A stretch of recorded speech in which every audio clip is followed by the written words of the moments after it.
Some people want to get it from the source. Some people want to get it from the middleman. When you talking to people and you trying to explain things to them, make sure you have your sources ready to list. It's just like writing a college essay or writing a book. In the front of the back, they have their sources where they got their information from. I found myself trying to clarify things to people, and they weren't taking my word for it. They weren't listening. They weren't receiving it. They were just completely rejecting it. They were giving me a face when I told them. Their body language is just like, yeah, whatever, or you're lying, or you don't know what you're talking about. So,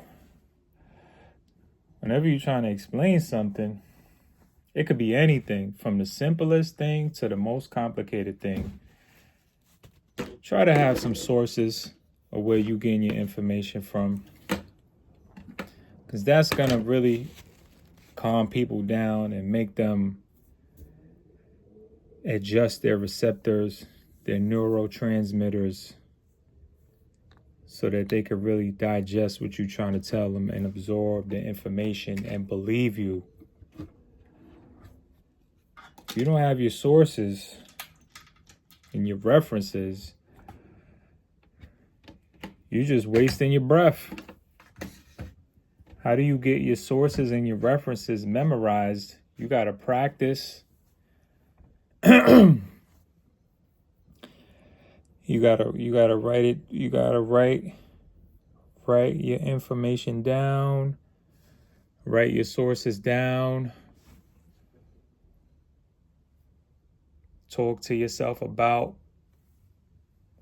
what you learned, who you got it from. All in preparation for a simple conversation with your peers or your friends or your family. Because that's who you mostly talk to, right? Who else is there? Your coworkers, your business partners. Everybody you talking to, you're going to need your sources, your references, your research clues. Your research points. You're going to need that because people, some people want to get it from the source. Some people want to get it from the middleman. So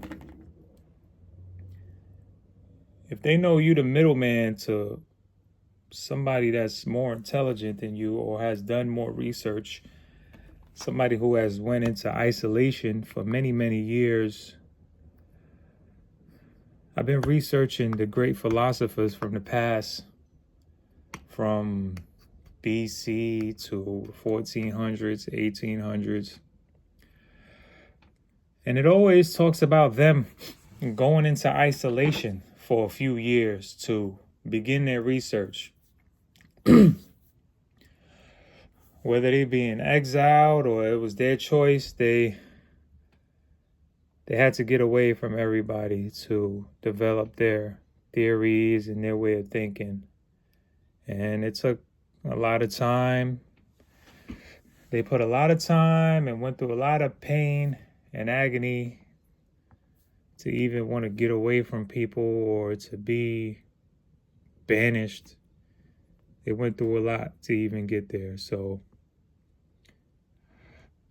when you're referencing your sources, the sources are powerful because they've been through a lot. They've been through a lot.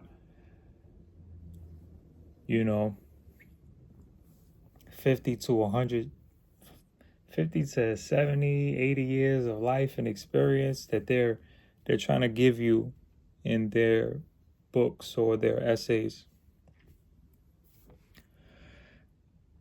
So this is why your sources and references and research points are important when you talking to anybody, trying to be a leader, trying to change people's way of thinking and make them healthy. healthy, ultimately benefit them. All right. Signing out, Jonathan B.T. Smith. See you next time.